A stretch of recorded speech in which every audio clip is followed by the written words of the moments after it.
जलस्तर खसिलाणी हेले जलबंदी जीवन जाऊनी विपद संकेत ठारू बहु तले शालांती और बैतरणीर जलस्तर किंतु भद्रकर अनेक गाँव एबेबी हटिनी बन्या जल विष्णुपुर बिंधा पंचायतर गाँ भितर प्राय 2 फुट्र पानी जमी गाँ रास्तार यातायात ठप हो पड़ा बेले चारिपटे पानी घेरी रही नदीर पानी कमुची हेले गाँवर दुर्दशा कमुनी केमती लोक मैंने यातायात करुँच असुविधा आपण मैंने ये चित्र देखी अनुभव करें ये हूँ दृश्य जमी पानी खसिला नदी में जलस्तर विपद संकेत बहु तले प्रवाहित होउछि किंतु वर्तमान मध्य अनेक गाँ जलमग्न अवस्था रही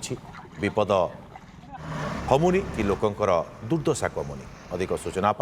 भद्रकरू सहयोगी पार्थ सारथी नायक आम सहित जोड़ी होती पार्थ वर्तमान मध्य आम जो चित्र देखुचे लोकंकर अनेक असुविधा रही से जलबंदी अवस्था जीवन बिताउछंती एबे भी पानी कमिनी प्रकृत में ग्राउंड जीरो चित्र कौन देखुंत आप देखो जदि कहवा जो रही शालांदी नदी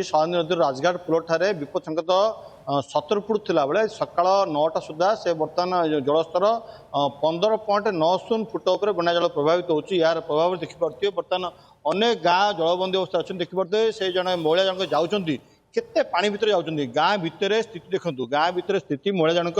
पाखापाखि जंग ऊपर को पानी जीवासा करछंती अनेक समस्या गाँव में लगी रही लोकंकर जहाँ समस्या रोची जे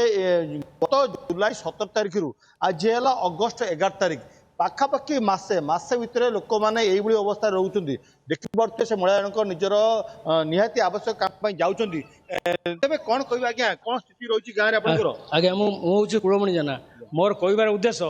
जे जपरी चीन हयांग नदी दुख से चीन गणेश नदी से हयांग नदी चीन रे बहुत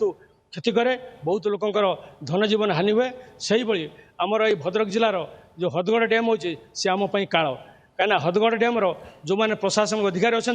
सी जमी जगह हाथ में पघा थाए सेहीपरि से प्रशासन अधिकारी हाथ में चाबिकाठ रही तामने काल चाबिकाठ रही जिते से मन इच्छा छाड़ुंट गेट खोल दौरान बन्या हो फेर जो मन हो गेट पकई दूसरी बन्या कमी हो आज दुखर विषय मोर कहर विषय जे आज की मसे है दीर्घ मसे है यही हदगड़ योजना जो मैंने अधिकारी अच्छा से 3 थर हाई फ्लड कर थर बन्या यही जो बन्याटा आमर जो 19 मसीहा बन्या ठारू बुकई जाइए निश्चित भाव में लोक आज्ञा पूरा जलबंदी अवस्थार अच्छी एपर्यंत रास्ता उपर पानी अच्छी जीवा आसिया असुविधा लोक मैंने रोग है डाक्तरखाना जाई पारना गोरु गाई चरी पारना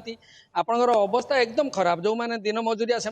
जाई पारना दिन मजुरी नागिकी तार पेट पोषंती बर्तमान जलबंदी अवस्था ये गाँटा पूरा रही जाइए वर्तमान सुधा पानी आपनकर कमुनी आपन देखुचंती रास्ता मुख्य रास्ता गाँ मुंडर तो लोक साइकिल नहीं जासे हां साइकिल नहीं जीवा आसिया करचंती बहुत समय जाउचंती पुणे अनेक भी जाई पाउनाती छोट छुआ स्कूल जाई पाउनाती बड़ पिला जाई पाउचंती स्कूल पिला स्कूल जाई पाउनाती वर्तमान सुधा 2 फुट पानी मेन मुख्य रास्ता ऊपर प्रवाहित होउची 2 फुट रो पानी तो मां कोन कहबे ए जो पानी जो रास्ता पर 2 3 पानी होची छोट छुआ अपन देह खराब होची बहुत देह खराब लोक बहुत मेडिकल पड़ी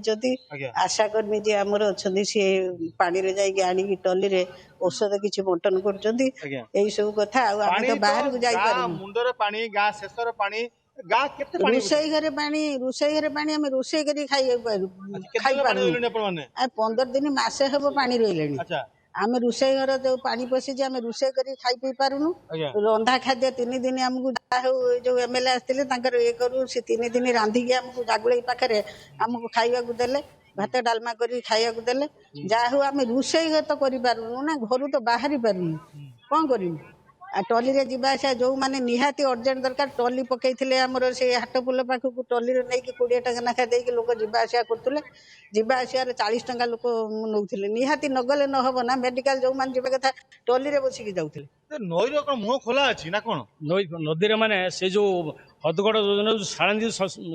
जोटा शालांदी के पानी आसुची सेठी दुर्गापुर पाखरे शालांदी नदी कोन होइछ ना दुर्गापुर पाखरे सेठी पटा दिया हाइछ से माने कोन करछन शालांदी जोटा नदी को समय विशेष पानी जाउनी निश्चित भाव में लोक मन में अनेक खबर रोचे कहवा कथा देखु मो स्थिति बर्तमान नदीर जलस्तर एपरी रही जहाँ फल